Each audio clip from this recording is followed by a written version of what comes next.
It's been 2 weeks since we've done an official BMX show episode, which is fine, but it has left a question that was posed in the comments when I prompted you to give me some questions, just sitting out there floating in the ether. So, welcome to Gear Gab. OK Bikes asked, does frame size on a BMX matter that much, as most frames are between 20 and 21 inches? And the answer, based on my experience, kind of. Yes. So obviously, if you ever looked at a frame and checked out the differences in sizing, you'll see that the increments from each different size is significantly smaller compared to what like a mountain bike would have. I'm gonna speak in really general terms, and I'm gonna try to keep everything in millimeters here just to remain consistent. But the difference in BMX sizing from one frame to the next size up might be 6 millimeters, where if you look at a mountain bike, it's closer to 20, maybe 25 millimeters. And when you make that comparison, I would forgive anyone for looking at those 6 millimeter increments and being like, that is negligible. That is like a non-difference.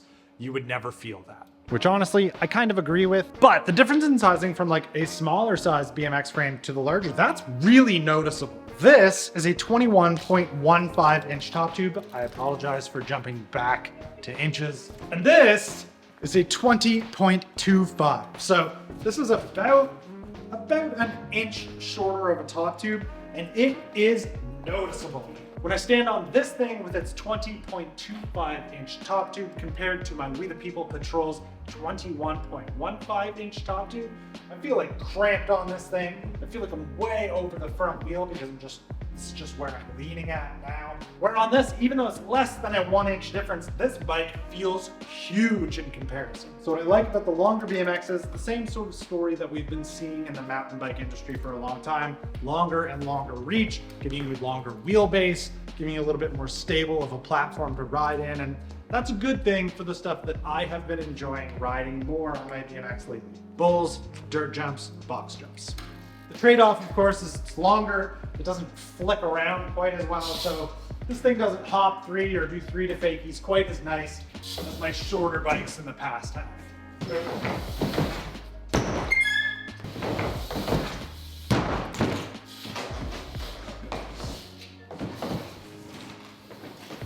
But the trade-off in wheelbase, me being able to like sit back a little further, try and keep the rear wheel on lips and up ramps and everything a little bit more.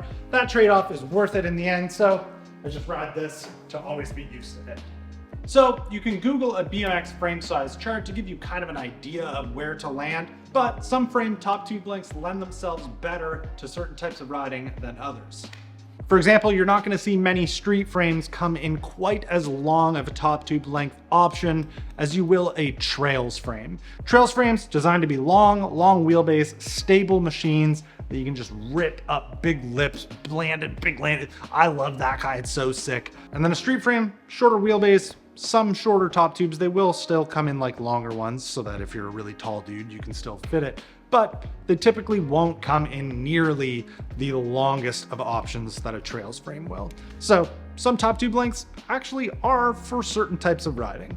But I will say any BMX I've owned in the myriad of top tube lengths that I have had, after like a month, all kind of meld together and sort of feel the same because you just get used to it. So does frame size, top tube length matter? Yes, until no. Thank you for checking out this possibly misleading, poorly executed BMX edition of Gear Gab. Subscribe for more lasagna for dinner.